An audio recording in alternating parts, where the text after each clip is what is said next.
자, 2022년 2월에 서울시 이제 보건직 시험이 있었고요. 자, 보건행정 문제에서 보건행정 문제 해설 특강 진행하도록 하겠습니다. 자, 문제 보시면은 이번에 보건행정 문제가 1권에서 한 70% 정도가 나왔어요. 2권, 그러니까 행정학 원론에서 문제가 몇 문제 안 나왔거든요. 자, 보실게요. 1번에 보기 요인이 질병 발생에 영향을 미친다는 건강 접근 모형을 묻고 있는데, 숙주 요인, 외부 환경 요인, 개인의 행태 요인, 이렇게 세 가지로 설명하고 있는 모형이 뭐예요? 사회 생태학적 모형이죠. 전인적 모형의 구성 요소는 뭐였어요? 생물학적 요인, 생활 습관, 환경, 보건의료 체계로 설명했고, 생태학적 모형은 병인, 숙주, 환경으로 설명을 했고요. 생의학적 모형은 특정 병인론, 질병의 원인은 오로지 병원체 하나다라고 설명했던 것. 사회 생태학적 모형은 개인의 행태적이고 심리적이고 사회적인 요인을 반영한 모형이다라고 했어요. 그래서 사회 생태학적 모형이 이렇게 숙주 요인, 외부 환경 요인, 개인 행태 요인으로 설명을 하고 있죠. 그래서 개인의 행태적 요인의 중요성이 강조되면서 나온 게 사회 생태학적인 모형이다. 그래서 사회학자나 심리학자의 입장을 대변하는 모형이다라고 했고, 숙주, 외부 환경, 개인의 행태 요인 세 가지로 설명하는 모형이죠. 정답은 그래서 사회생태학적 모형 4번이고요. 자, 이번에 고려시대 보건행정기관 역할 옳게 짝지어진 거 묻고 있는데, 해민서, 자, 역할은 떠나서 해민서 어디, 언제? 해민서는 조선시대, 고려시대는 해민국이었어요. 서민의료를 담당했고, 자, 활인서는 조선시대의 감염병 환자를 담당했다. 그래서 빈민구료랑 감염병 환자 치료를 담당했고, 고려시대에는 대비원이었죠. 같은 기능을 한 게. 자, 제위보는 서민의 구료 사업을 담당했다. 그래서 구료 사업, 구호 사업을 주로 담당한 게 제위보였고, 고려시대에. 약전은 언제예요? 약전은 통일신라 시대가 약전이죠. 보건행정기관, 그래서 의료행정을 담당한 것, 통일신라 시대. 정답은 3번이죠. 고려시대 보면은 고려시대의 시기적 특성, 전염병 문제가 가장 심각했었고, 전염병을 어떻게 봤어요? 임금의 부덕함이 전염병의 원인으로 봤기 때문에 굉장히 정치적 차원에서의 접근, 그 다음에 제사를 통해서 이런 문제를 해결하고자 하는 것들이 컸었고, 과학적 지식이 없었기 때문에 다행히 초자연적인 관념적 힘에 의존할 수밖에 없었겠죠. 고려시대 서민 구료제도로 제위보, 동서, 대비원, 해민국이 가장 대표적이다라고 했고요. 구체적으로 보면은 태의감 또는 대의감, 이름이 원래는 태의감이었는데 나중에 변경돼서 대의감이었고, 고려시대 중앙의료기관으로서 의료행정을 담당한 게 대의감, 태의감이고, 왕실 의료를 담당한 게 상의국, 상약국, 해민국은 서민의료를 담당했고요. 동서대비원, 동대비원, 서대비원, 동쪽에 하나, 서쪽에 하나 있어서 동서대비원이라고 했어요. 그래서 빈민구료 업무를 하다가 전염병으로 죽은 사람의 사체 처리를 주로 담당을 했고, 제위보는 구료기관으로 무위탁 환자 빈민구호 치료 이런 업무를 담당했죠. 구제도감이라고 있는데 유행병 치료 목적으로 설치된 임시기관이에요. 여기만 임시기관이에요. 구제도감은. 그 다음에 약점이 지방보건소 역할을 했던 게 약점이 있었고.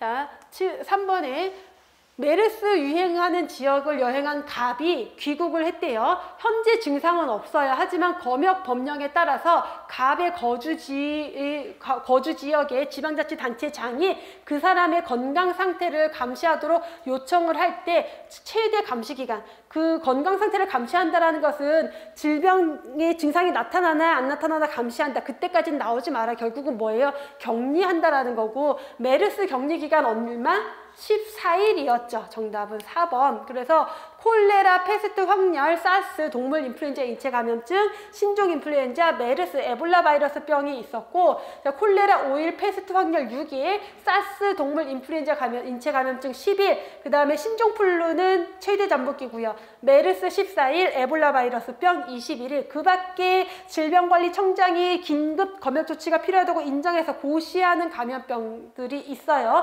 지금 코로나19도 여기에 해당이 되는 거고, 그런 경우는 최대 잠복기. 자, 4번 문제, 보건의료 인력에 해당하지 않는 것을 묻고 있는데, 자, 요게 이제 이의제기, 굉장히 많은 학생들이 이의제기를 했고, 저도 총평에서 이거는 문제 오류로 판단된다라고 설명을 드렸었어요. 자, 보건의료 인력 지원법이 있는데, 거기에서 규정한 보건의료 인력에 대한 내용을 보시면은 먼저, 자, 제2조 정의를 통해서 보건의료 인력이라 함은 다음에 뭐 면허 또는 자격을 취득한 사람을 보건의료 인력이라고 정의를 하고 있어요. 자, 거기엔 누가 있냐? 의료법에 따른 의료인이랑 간호조무사. 의료인이 누구예요? 의사, 치과의사, 한의사, 간호사, 조산사. 그리고 간호조무사도 보건의료 인력으로 정의를 하고 있는 거죠. 자, 약사법에 따른 약사랑 한약사, 의료기사 등에 관한 법률에 따른 의료기사들이 있었죠? 플러스 보건의료정보관리사랑 안경사, 응급의료에 관한 법률에 따른 응급구조사, 국민영양관리법에 따른 영양사 등, 영양사로 끝나는 게 아니라 영양사 등 관계법령에서 정하는 바에 따라 면허 자격을 취득한 사람으로서 대통령령으로 정하는 사람도 보건의료 인력이야 라고 명시를 하고 있어요. 그러면 이 대통령령으로 정한 사람이 누군지 봐야 되겠죠. 자, 대통령령을 따라가 보면 국민영양관리법에 따른 영양사, 공중위생관리법에 따른 위생사, 국민건강증진법에 따른 보건교육사를 명시를 하고 있고요. 이 세 가지가 들어가는 거고, 그래서 이 마지막 마 조항에서는 국민영양관리법에 따른 영양사 등이라고 명시를 한 거예요. 영양사, 위생사, 보건교육사를 묶어서 영양사 등이라고 하고 있는 거죠. 자, 그렇기 때문에 이 문제에서는 정답이 없어요. 정답이 실제 시험에서 정답으로는 2번이 제시가 됐는데, 국민건강증진법에 따른 보건교육사, 보건교육사도 보건의료 인력 지원법에 따른 보건의료 인력에 포함이 되죠. 자, 이게 정답이 오류로 받아들여질지 안 받아들여질지는 이제 결과가 나와봐야 알겠지만, 이제 저는 강의하는 입장으로서 이거는 오류다라고 판단을 하는 입장이긴 해요. 근데 이거는 뭐 출제자 입장에서 막말로 막말을 하죠. 뭐 이런, 만약에 법에서만 명시한 거 물어본 거야, 이러면은 좀 애매해지긴 하지만, 법이라는 거는 법에서 대통령령으로 정하는 사람이라고 명시를 하고 있기 때문에 대통령령으로 정한 사람도 여기 들어가는 건 맞거든요. 그렇게 우리가 규정을 하고. 그래서 요거는 좀 지켜봐야 될 것 같아요. 어쨌든 정답은 2번으로 출제가 됐습니다. 자, 다음에 요양급여, 국민건강보험법에 따른 요양급여에 해당하지 않는 거, 우리 이거 너무 많이 풀어봤던 문제죠. 간병은 포함되어 있지 않다라고 했어요. 그래서 요양급여의 내용을 보면은 질병, 부상, 출산에 대해서 뭘 한다? 진찰검사, 약제, 치료제료 지급, 처치, 수술, 그 밖에 치료, 예방재활, 입원, 간호, 이송까지 해서 간병은 포함되지 않는다라고 제가 꼭 찍어서 얘기해드렸던 거죠, 항상. 그래서 옳지 않은 거 4번이고요. 자, 의료법상 의료기관 인증 기준 및 방법에 대한 설명으로 옳지 않은 건데, 의료기관 인증 기준도 여러분 빈출 문제고 출제 앞으로도 많이 될 거다 강조했던 내용이었죠. 인증 기준에 환자 권리와 안전, 환자 만족도 포함됐었고요. 인증, 조건부 인증, 불인증 3개의 등급으로 구분하고, 인증의 유효기간은 몇 년? 4년이었죠. 조건부 인증은 1년, 조건부 인증 유효기간 내에, 그러니까 1년 안에 재인증을 다시 받아야 된다라고 했어요. 그래서 옳지 않은 것은 3번이죠. 5년 아니고 4년. 자, 그래서 보시면은 의료기관 인증제도 병원급 이상의 의료기관을 대상으로 시행을 하고 있고요. 자, 이 의료법에 의해서 환자의 권리와 안전, 의료기관의 의료서비스 질 향상 활동, 의료서비스 제공 과정 및 성과, 의료기관의 조직 인력의 관리 운영, 그리고 환자 만족도에 대한 내용을 반드시 포함을 시켜야 하며, 인증의 등급은 3개, 인증, 조건부 인증, 불인증으로 분류를 한다라고 했고요. 자, 인증을 받았으면은 인증의 유효기간은 4년이에요. 4년 동안 그 인증 마크를 쓸 수 있는 거고, 조건부 인증은 1년이다라고 했어요. 불인증은 필수 항목, 여러 가지 기본 항목도 있고 필수 항목도 있는데, 필수 항목이라는 것은 반드시 충족돼야 되는 항목이에요. 그래서 하나라도 하가 있으면은 불인증에 해당이 된다. 자, 인증 등급에 이의가 있는 의료기관은 이의 신청을 할 수 있다. 언제? 통보받은 날로부터 30일 이내에 인증 등급에 대해서 이의 신청을 할 수 있다라고 했죠. 이 정도로 정리하고 7번 문제 코비드19, 코로나19처럼 신종 및 해외 유입 감염병에 대해서 선제적 대응, 효율적 만성질환 관리, 보건의료 R&D 및 연구 인프라 강화가 주된 업무. 자, 요거 세 가지 뭐 얘기하고 있는 거예요? 모두 질병관리청의 주요 업무를 설명하고 있는 거죠. 정답은 2번이고 질병관리청은 그래서 감염병, 만성질환, 희귀 난치성 질환에 대해서 뭔가 방역, 조사, 검역, 시험, 연구 업무, 장기 이식 관리 업무를 관장하고 있는 보건복지부의 외청기관이다. 소속은 아니고 외청기관이다라고 했어요. 그래서 크게 감염병으로부터 국민 보호와 안전사회 구현에 대한 사업이 있고 효율적으로 만성질환 관리에서 질병 부담을 감소시키기 위한 내용이 있고 그다음에 보건의료 R&D, 연구 인프라 강화로 질병을 극복하자라는 핵심 사업 세 가지로 나뉘어져 있죠. 그래서 이렇게 신종 및 해외 유입 감염병에 대해서 선제적 위기 대응 체계 강화하는 것, 감염병으로부터 국민을 보호하기 위한 핵심 사업에 해당이 되는 거고요. 그 밖에도 결핵이나 인플루엔자, 매개체 감염 관련된 감염 관리 예방이나 국가 예방 접종행 사업에 대해서 지원 확대, 이상 반응 감시 같은 것들, 고위험 병원체에 대한 안전 관리, 그리고 의료 관련 감염이 있죠. 그래서 의료 감염 관리나 항생제 내성 예방에 대한 내용들이 들어가겠고, 자, 만성질환을 관리해야 되는 것도 이 질병관리청의 핵심 사업이에요. 그래서 만성질환 예방, 건강 행태 개선을 위해서 통계 생산하고 근거 정보도 지원하고 다양한 만성질환 예방 관리도 하고요. 금연 정책 지원을 위해서 조사 또는 흡연 폐해 연구, 희귀 질병에 대한 지원, 장기 기증 등 예우 지원 강화 방식, 강화에 대한 것, 그 밖에 미세먼지와 관련된 건강 문제, 취약계층에 대한 보호 대책, 기후 변화와 관련된 건강 피해 대상으로 하고 있어요.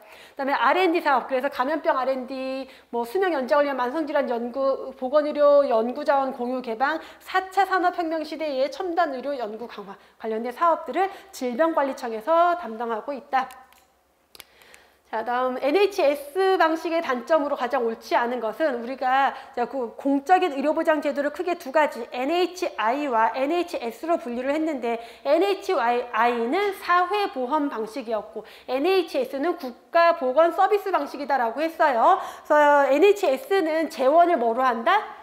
세금을 재원으로 이용해서 모든 국민에게 무상으로 의료를 제공을 해주는 게 NHS다라고 했어요. 자, 그렇기 때문에 정부의 과다한 복지 비용 부담이 있을 수 있겠죠. 모든 국민에게 무상으로 의료를 제공해줘야 돼요. 세금으로. 자, 장기간 진료 대기 문제가 발생한다. 이건 어때요? 이게 우리 NHS 국가에서 보수지불 제도를 주로 어떤 제도? 인두제를 사용한다라고 했고 인두제를 시행할 때 나타나는 게 진료 대기 문제가 발생한다라고 했죠. 단일 보험료 부과 기준 적용이 어렵다? 기본적으로 모든 국민에게 세금을 재원으로 통합을 운영하기 때문에 하나의 제도로 운영이 되는 거예요. 요 단일 보험료 부과 기준 적용이 어렵다라고 하는 것은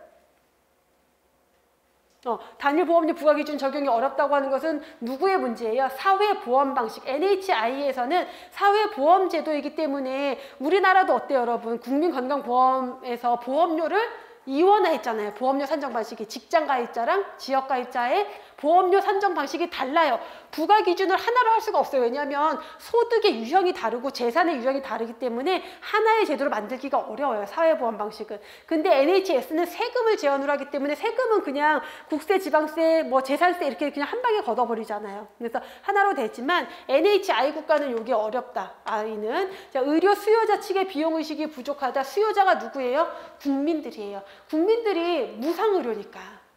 돈 아깝다는 생각 별로 안 하겠죠. 그냥 아픈 병원 가고 치료 있는 대로 다 받으면 되고 이런 문제가 있을 수 있다라는 거죠. 그래서 옳지 않은 것은 3번이 되겠고요. NHI랑 NHS를 간단하게 비교를 해보면 NHI는 보험료를 재원으로 국민들에게 보험료를 납부한 국민들에게 보험 급여를 제공해주는 방식이다. 그래서 국민의 1차적인 자기 책임의식을 견지한다라고 했고 NHS 국가는 세금, 조세를 재원으로 모든 국민에게 일괄적으로 무상의료를 제공해줘요. 그래서 국가 책임의식 견지한다라고 했어요. NHS 국가들은 인두제를 채택하고 있다. 그래서 인두제인 국가에서는 항상 어떤 문제? 대기가 길어지는 문제가 발생할 수 있다라고 했고요. 의료비에 대한 국민 의료비에 대한 통제 효과는 NHS 국가가 강하다. 왜냐하면 의료기관 자체가 대부분 공공의료기관이기 때문에 그래요. 소득 재분배 효과도 NHS 국가에서 더 강하고 NHI 국가는 상대적으로 민간 의료기관이 좀 더 많아요. 그렇기 때문에 양질의 의료를 제공할 수 있는 것은 조금 더 NHI가 강하다라는 거고, NHS 국가 이렇게 입원 대기 환자가 증가하는 문제가 발생한다라고 했죠. 이 정도로 정리하고요.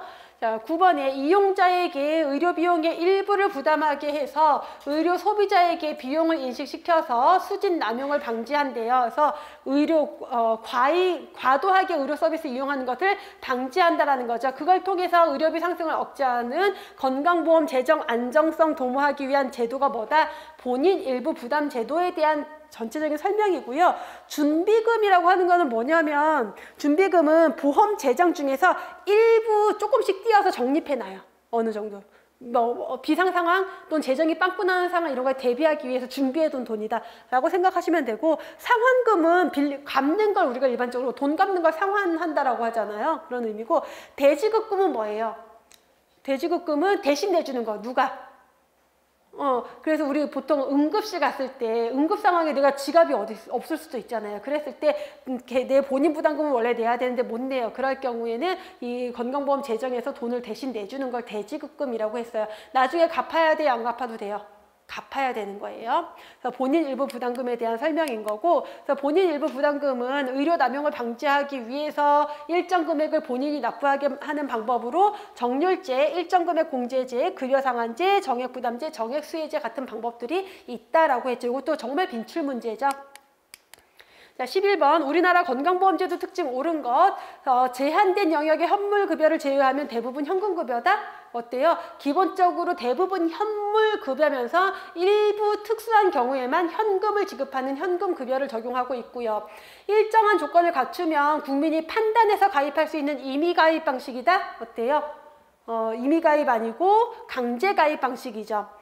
그다음에 소득 수준이나 재산의 정도 등 부담 능력에 따라서 보험료가 책정이 된다. 차등 부과라고 했고요. 심평원에서 가입자 피부양자 자격관리 보험료 부과 징수 업무를 담당해요. 자, 이런 걸 담당하는 기관은 어디예요? 국민건강보험공단이겠죠. 그래서 옳은 것은 3번이고, 그래서 건강보험제도는 국민들이 보험료를 납부할 수 있는 사람들은 강제적으로 가입한다. 강제가입이고, 능력에 비례해서 차등부가, 보험료는 서로 다르게 내지만 균등급여, 동일한 혜택을 받는다. 자, 보험료 부과 방식이 이원화되어 있다. 그래서 직장가입자의 보험료를 산정하는 방식이랑 지역가입자의 보험료를 산정하는 방식이 다르다라고 했어요. 모든 의료기관은 요양기관으로 지정이 되어 있고, 행위별 수가제와 제3지불제를 지불 방식을 채택하고 있다라고 했죠. 자, 단기보험이다. 예산이 1년 단위로 책정이 된다라고 했고요.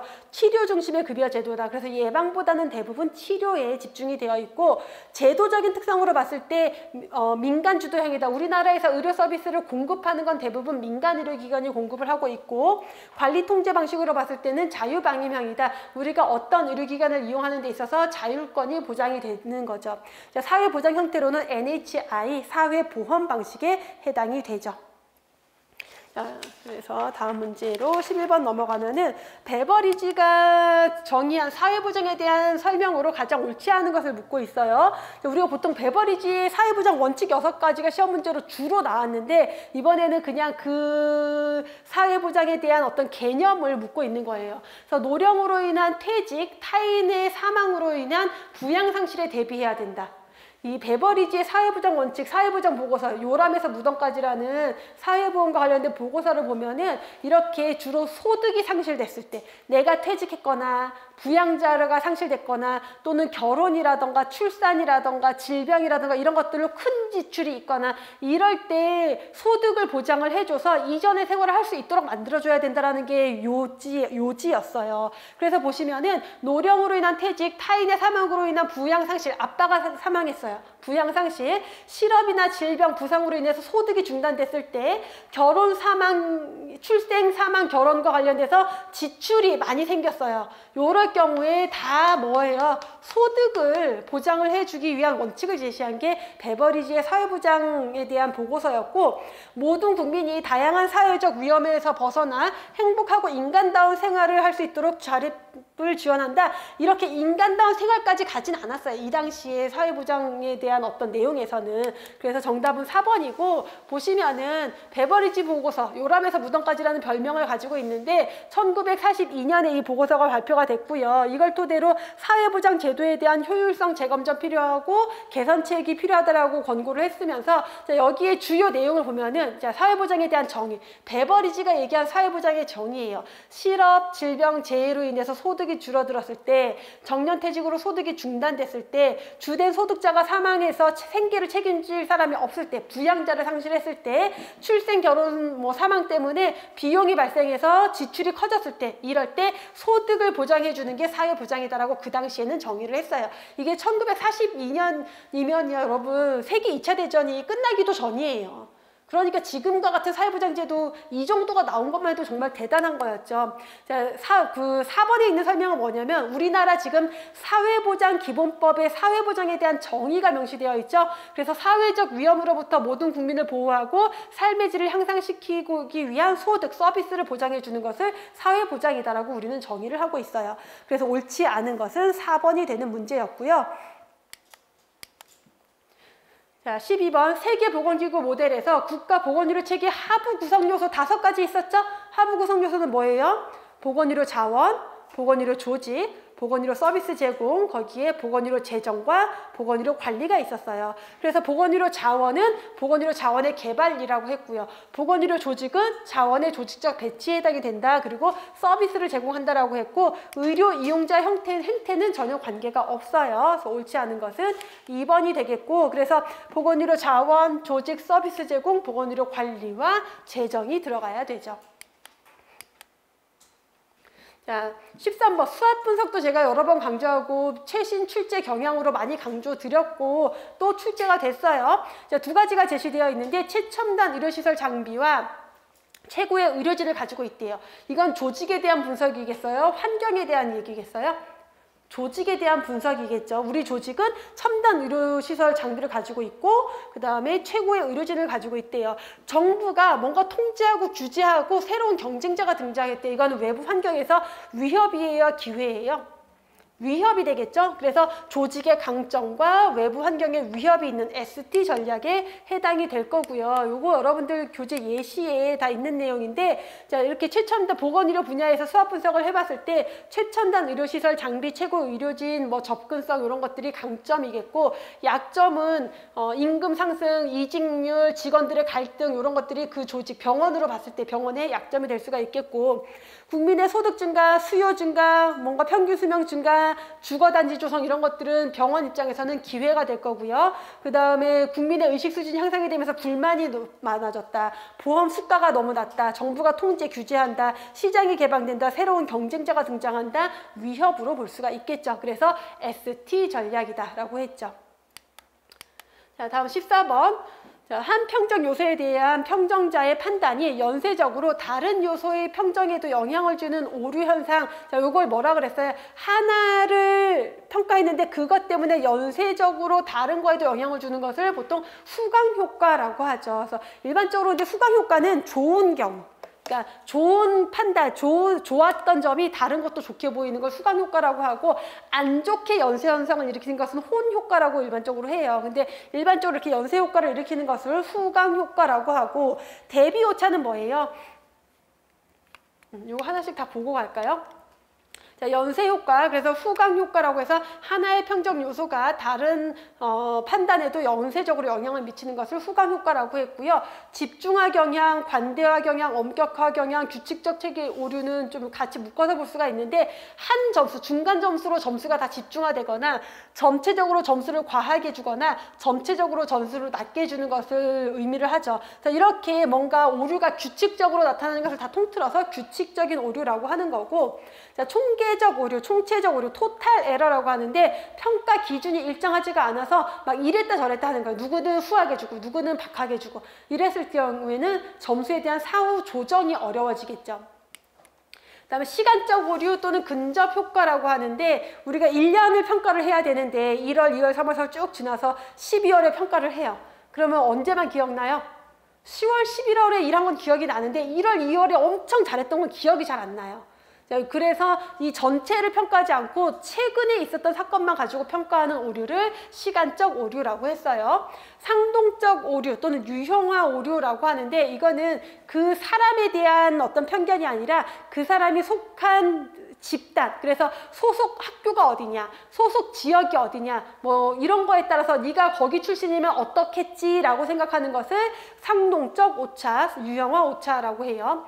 자, 논리적 오차는 내가 A라는 항목에 좋은 점수를 줬어요. 근데 A가 좋은데 B가 나쁘다고 하기엔 조금 논리적으로 맞지 않는 것 같아. 그래서 B도 높게 줘요. 이런 경우 평정 요소 간의 어떤 상관성, 논리성 때문에 오차가 생기는 것을 논리적 오차라고 했고, 대비 오차는 자, A를 평가했어요. 웬만큼 했어. 그래서 평가를 중간 점수를 줬고, B를 평가했어요. 오, 이를 너무 잘했어. 압도적으로 높은 점수를 받았어요. C를 평가했어. A랑 C가 비슷한데 중간에 B가 꼈잖아요. B가 너무 잘했으니까 상대적으로 C가 너무 못해 보이는 거야. A랑 비슷함에도 불구하고 이 C는 낮은 점수를 받게 되는 거예요. 이런 경우를 대비 오차라고 했어요. 자, 그래서 14번의 정답은 후광 효과였고, 15번 공식적인 의사소통 중에서 하의 상달 방법을 옳게 짝지은 것을 묻고 있는데, 하의 상달이라는 게 뭐예요? 밑에 있는 의견을, 아랫사람의 의견을 위로 올려보내는 것을 하의 상달이라고 해요. 자, 편람이 뭐예요? 편람. 보기 편하게 간추린 책을 편람이라고 해요. 그래서 위에서 지침서 만들어서 내려주는 거예요. 그럼 그거 보고 뭔가 쓸 수가 있겠죠. 그래서 얘는 상의 하달, 위에서 밑으로 내려오는 거고, 회람은 뭐예요? 업무와 관련된 공지하는 거예요. 공지. 그래서 이거는 부서 간에 회람을 돌린다라고 하잖아요. 그래서 쭉 부서끼리 자 돌려보세요, 이렇게 바뀌었어요 하는 거니까 수평적인 의사소통이 되는 거예요. 품위는 뭐예요? 품위를 올린다. 제가 왜냐면 우리 그 보건행정 이론에서 제가 이거 시험 문제 자주 나와서, 이렇게 자주는 아니죠. 최근에 나왔는데 조금 중요해 보여서 안심 노트에도 넣고 여러분들 중요하게 강조했던 내용이고, 여기에서 보통 이제 문제가 출제가 됐는데, 여러분들이 생각보다 편람이 뭔지, 품위가 뭔지 이런 것들을 그냥 모르고 문제를 여기 품위가 뭔지 모르고 몰라서 못 풀었더라고요. 몰랐으면 물어봐야지 나한테. 그래서 제가 제가 또 더 설명해 줘야 될 걸 안 했구나라는 걸 좀 깨달았고, 품위에 대한 사전적 정의를 제가 말씀을 드리면은, 품위는 상사에게 말이나 글로 여쭈어 의논하는 거예요. 상사한테 이렇게 하고 이렇게 해도 될까요? 하고 물어보는 거예요. 이걸 품위라고 해요. 그래서 보통은 우리가 어떤 사업을 할 때 행정적으로 어떤 사업을 시행하기 전에 결정권자한테 어떤 사안에 대해서 승인해달라고 품위서를 올린다라고 해요. 그걸 품위라고 해요. 그럼 이거는 밑에서 올라가는 거예요? 위에서 내려오는 거예요? 밑에서 올라가는 거죠. 그걸 품의라고 해요. 그러니까 하의 상달, 상향식이겠죠. 제안은 뭐예요? 부서 직원들의 제안을 받는 거예요. 의견을 받는 거니까 얘도 하의 상달이죠. 회람은 뭐라 그랬어요? 업무와 관련된 공지 돌려보는 거라고 했죠. 그러니까 수평적이겠고요. 보고는 누가 누구에게 보고해요? 부하 직원이 상관에게 보고해야 되죠. 그러니까 하의 상달이겠고, 회의는 회의에 가면은 상사만 얘기해요? 부하 직원만 얘기해요? 다 같이 얘기하지 않을까? 그쵸. 그래서 회의 같은 경우도 그 회람이나 회의 이런 것들은 수평적인 의사소통이다라고 보시는 게 맞아요. 수평적이고, 결제를 받는다라고 하는 것은 내가 그 결제 받을 걸 가지고 가서 상사에게 받아야 되잖아요. 그래서 하향식, 하의 상달, 상향식, 하의 상달이라고 보면 돼요. 그래서 정답은 이거 품위와 제한이 해당이 되는 거고, 우리 이렇게 정리했던 거잖아요. 상향식, 하향식, 수평적. 그래서 상향식은 아래의 의견을 위로 올려보내는 것, 하의 상달이고요. 하향식은 위의 의견을 아래로 내려보는 것, 상의 하달이라고 했고, 수평적은 서로 그냥 의견을 공유하는 거라고 보시면 돼요. 그 다음에 직무의 종류. 이거 여러분들 시험 보기 전에 정말 우리 기출문제 풀이할 때 되게 중요하게 제가 설명을 열심히 해드렸어요. 그래서 다 맞췄길 바라고. 자, 직무의 종류는 비슷하지만 곤란도 책임의 정도가 상이한 직급의 군을 직렬이라고 정의를 했어요. 그래서 직위분류제의 구성 요소를 정의를 해보면은 직위는 뭐다? 그냥 공무원 한 명 한 명이 하나의 직위를 가지고 있는 거예요. 그래서 공직에서 직위랑 공무원의 숫자와 같아요. 그래서 공무원 한 사람에게 부여할 수 있는 직무와 책임을 의미하고, 자, 직렬은, 자, 우리가 공무원 조직이 이렇게 있을 때, 뭘까? 보건 직렬, 의료 기술 직렬, 무슨 직렬 이렇게 나누죠. 그래서 이렇게 나눈 걸 하나, 그래서 하는 일은 비슷해요. 근데 거기에서 상위 직급도 있고 하위 직급도 있죠. 그렇기 때문에 직무의 종류는 비슷하지만 곤란도와 책임도가 서로 달라요. 그걸 직렬이라고 했고요. 직류는 요 하나의 직렬, 예를 들어 여기가 보건 직렬이에요. 보건 직렬 중에서 다시 쪼개는 거예요. 그래서 보건 직렬을 이렇게 쪼개서 여기는 방역 직렬, 여기는 보건 직렬, 이렇게 나누는 것을 직류, 방역 직류, 그다음에 보건 직류, 여기 하나의 묶어서 보건 직렬. 그래서 직렬을 쪼개면 직류. 그 다음에 보건 직렬이랑 의료기술 직렬이랑 뭐 간호 직렬을 합쳐가지고 하나로 다 묶으면 직군이라고 해요. 그래서 우리가 기술 직군이라고 하잖아요. 그렇죠? 기술 직군에는 간호 직렬도 있고 보건 직렬도 있고 약무 직렬도 있고 이렇게 들어가는 거예요. 그 다음에 직군까지 있고, 직급은 여기에서 이렇게 등급이 나뉘겠죠. 상위 직급이 있고 하위 직급이 있겠죠. 요 보건 직렬끼리는 직급이 같아요. 요렇게는 같게 돼요. 그래서 직무가 가지는 종류도 비슷하고 곤란성, 책임성도 비슷한 사람들끼리 묶은 급을 직군. 그래서 주사보, 주사, 요게 하나의 직급이다라고 생각하시면 돼요. 서기보, 서기 이렇게. 그다음에 등급은 9급 전체, 8급 전체, 7급 전체, 요거를 등급이라고 해요. 그래서 직무의 종류는 다르지만 곤란도, 책임도, 자격 요건이 비슷해서 동일한 보수를 지급받는 직위의 모든 직위를 등급이라고 분류를 하게 되죠. 자, 다음에 명령 통일의 원리가 가장 잘 적용되는 조직, 참모 조직은 뭐예요? 자, 이렇게 피라미드 조직이 있을 때 여기에 이렇게 딸려서 연구주로 해서 어떤 참모 역할을 하는 거, 스텝 조언의 역할, 자문의 역할을 하는 조직을 참모 조직이라고 했어요. 명령권이 있어요, 없어요? 명령권이 없다라고 했고요.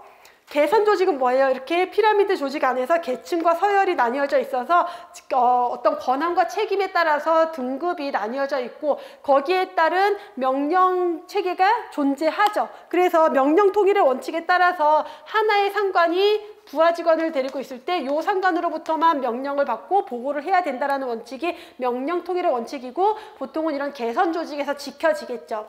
막료 조직은 참모 조직과 같은 조직이고요. 비공식 조직은 뭐예요? 그냥 사업적인 모임, 동호회 같은 것들, 또 뭐 우리 향후회 이런 것들은 그 비공식 조직이라고 하고 명령 통일의 원리랑 관계가 없겠죠. 그래서 정답은 니은이 되는 문제고요. 자, 국민건강증진종합계획 누가 수립해요?